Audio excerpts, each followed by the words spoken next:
ತಮಿಳುನಾಡಲ್ಲಿ ಭರ್ಜರಿ ಜಯ. ಟಿ.ವಿ.ಕೆ. ವಿಜಯ್ ಅವರು ಭರ್ಜರಿಯಾಗಿ ಗೆಲುವು ಸಾಧಿಸಿದ್ದಾರೆ ಅಂತಲೇ ಹೇಳ್ಬೋದು. ಫ್ರೆಂಡ್, ಒಬ್ಬ ಸಿನಿಮಾ ನಟ ಏನು ಪ್ರಥಮ ಬಾರಿಗೆ ಎಲೆಕ್ಷನ್ನಲ್ಲಿ ಮುಖ್ಯಮಂತ್ರಿ ಸ್ಥಾನ ಪಡಿತಾನೆ ಅಂದರೆ ಅದು ಸಣ್ಣ ವಿಷಯ ಅಲ್ಲ, ಇಡೀ ದೊಡ್ಡ ವಿಷಯ ಅಂತಲೇ ಹೇಳ್ಬೋದು.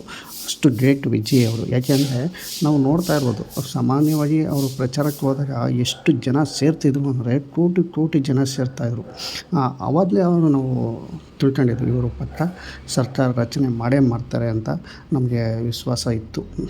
ಯಾಕೆಂದರೆ ತಮಿಳುನಾಡಲ್ಲಿ ಎಲ್ಲೇ ಅವರು ಪ್ರಚಾರ ಹೋದಾಗ ಎಂಥ ರಾಜಕೀಯ ವ್ಯಕ್ತಿಗೂ ಕಮ್ಮಿ ಜನ ಸೇರ್ತಾರೆ. ಆದರೆ ವಿಜಯ್ ಅವರು ಹೋದಾಗ ಹೀರೋ ಅಂತ ಎಷ್ಟು ಕೋಟಿ ಜನ ಸೇರಿದ್ರು ಅಂದರೆ ನಿಜವೂ ಅದು ಹೇಳ್ಕೊಳ್ಳೋಕ್ಕೆ ಅಸಾಧ್ಯ ಅಂತಲೇ ಹೇಳ್ಬೋದು. ಫ್ರೆಂಡ್, ಕಾಲು ತುಳಿತು ಜಾಗದಲ್ಲೂ ಅವರು ಸಹ ವಿಜಯೋತ್ಸವ ಆಚರಿಸಿದ್ದಾರೆ. ಅಂದರೆ ಕಾಲು ತುಳಿತ ಊರಲ್ಲೂ ಸಹ ಅವರು ಗೆದ್ದಿದ್ದಾರೆ. ಸುಮಾರು ಫಿಲಮ್ಗಳೆಲ್ಲ ಅಡೆತಡೆಗಳು ಆಯಿತು, ನಿಂತಿದ್ದಾವೆ ಸುಮಾರು. ಅಲ್ಲೂ ಇವೆಲ್ಲ ಕಷ್ಟಗಳು ಬಂದರೂ ಸಹ ಧೈರ್ಯವಾಗಿ ಎದುರಿಸಿ ಅವರು ಇವತ್ತು ನಿಜ 107 ಸೀಟುಗಳು ಭರ್ಜರಿಯಾಗಿ ಗೆಲುವು ಸಾಧಿಸಿದ್ದಾರೆ ಅಂತಲೇ ಹೇಳ್ಬೋದು. ಫ್ರೆಂಡ್, ತಮಿಳುನಾಡಲ್ಲಿ 118 ಸ್ಥಾನ ಇದ್ದರೆ ಮುಖ್ಯಮಂತ್ರಿ ಪಡೆಯೋದಾಗಿದೆ. ಈಗ ಬಹುಮತಕ್ಕೆ ಸುಮಾರು 11 ಸೀಟುಗಳು ಬೇಕಾಗಿರುತ್ತೆ. ಹಾಗಾಗಿ ಈಗ ನೇರವಾಗಿ ಅವರ ಅಪ್ಪನೇ ಸಹ ಕಾಂಗ್ರೆಸ್ಗೆ ಮೈತ್ರಿ ಒಪ್ಪಿದ್ದಾರೆ ಅಂತ ಮೂಲಗಳಿಂದ ಬರ್ತಾಯಿದೆ. ಫ್ರೆಂಡ್, ಈಗ ನೋಡಬೇಕು, ಈಗ ಕಾಂಗ್ರೆಸ್ ಮೈತ್ರಿ ಮಾಡ್ಕೊತಿತ್ತ ಅಥವಾ ಬೇರೆ ಪಕ್ಷ ಮೈತ್ರಿ ಮಾಡ್ಕೊತಿತ್ತ ಗೊತ್ತಿಲ್ಲ. ಟಿ.ವಿ.ಕೆ ಅಂತೂ ಭರ್ಜರಿಯಾಗಿ ತಮಿಳುನಾಡಲ್ಲಿ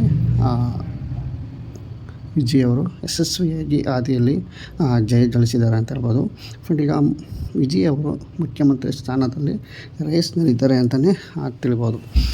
ಸುಮಾರು ಈಗ ಟಿ.ಎಮ್.ಕೆಗೂ ಸುಮಾರು ಒಂದು 13% ಅಷ್ಟು ಕೋತಾಗಿದೆ.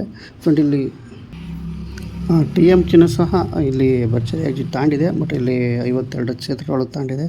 ಬಟ್ ಈಗ CM ನೆಕ್ಸ್ಟ್ ರೇಸ್ನಲ್ಲಿ ವಿಜಯ್ ಅಂತಲೇ ಹೇಳ್ಬೋದು. ಸಿನಿಮಾದಿಂದ CM ಸೀಟ್ವರೆಗೂ ಸಹ ವಿಜಯ್ ಅವರು ತುಂಬ ಕಷ್ಟಪಟ್ಟಿದ್ದಾರೆ ಅಂತಲೇ ಹೇಳ್ಬೋದು.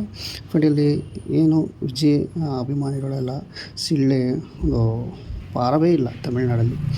ಎಷ್ಟು ಅಭಿಮಾನಿಗಳು ಸಂತೋಷ ಪಡ್ತಾರೆ ಅಂದರೆ ಅಷ್ಟು ಅಭಿಮಾನಿಗಳು ಸಂತೋಷ ಪಡ್ತಾಯಿದ್ದಾರೆ. ಫ್ರೆಂಡ್, ಟಿ.ಎಮ್.ಕೆ ಸೋಲಿನ ಕಾರಣಗಳು ಸಾಕಷ್ಟು ಇದ್ದಾವೆ. ಅದೇ ಥರ ಟಿ.ವಿ.ಕೆ ಗೆಲ್ಲುವ ಕಾರಣಗಳು ಬೇಕಾದಷ್ಟಿದ್ದಾವೆ. ತಮಿಳುನಾಡಲ್ಲಿ ಜನರಿಗೆ ಸಿನಿಮಾ ನಟರ ಮೇಲೆ ಅತಿ ಹೆಚ್ಚು ಪ್ರೀತಿ. ಹಾಗಾಗಿ ಅವರ ಮಾತುಗಳು ಮತ್ತು ವಿಜಯ್ ಕೈ ಹಿಡಿದ ಯುವಕರು ಮೊದಲ ಮತದಾರರು. ಟಿ.ವಿ.ಕೆಗೆ ಮಹಿಳೆಯರು ಅತಿ ಹೆಚ್ಚು ಮತದಾನ ನೀಡಿದ್ದಾರೆ. ಫ್ರೆಂಡ್, ಇಲ್ಲಿ ಎಲ್ಲ ಸೇರಿ ಟಿ.ವಿ.ಕೆಗೆ ಒಂದು ಭರ್ಜರಿಯಾಗಿ ಗೆಲುವು ಸಾಧಿಸಿದೆ ಅಂತ ಹೇಳಬೇಕು. ಈಗ ತಮಿಳುನಾಡಲ್ಲಿ ಬಹುಮತಕ್ಕಾಗಿ 118 ಸೀಟುಗಳು ಬೇಕು. ಈಗ ಇವ್ರಿಗೂ ಟಿ.ವಿ.ಎಸ್ ಅವರು 107 ಸ್ಥಾನಗಳು ಬಂದಿದೆ. ಇನ್ನು ಕೇವಲ 11 ಸ್ಥಾನಗಳಲ್ಲಿ ಯಾರು ಮೈತ್ರಿಕೂಟ ಮಾಡ್ತಾರೆ ಅನ್ನೋದು ತಿಳಿದು ಬಂದಿದೆ. ಈಗ ಸದ್ಯಕ್ಕೆ ಕಾಂಗ್ರೆಸ್ ಅಂತ ಹೆಸರು ಬರ್ತಾಯಿದೆ. ನಂತರ ಇನ್ನು ಮೈತ್ರಿಕೂಟ ಯಾರು ನಡೆಸ್ತಾರೆ ಅನ್ನೋದು ಕಾದು ನೋಡಬೇಕು. ನಮ್ಮ ಚಾನಲ್ ಸಬ್ಸ್ಕ್ರೈಬ್ ಆಗಿ ಹಾಗೆ ಲೈಕ್ ಮಾಡಿ, ಶೇರ್ ಮಾಡಿ.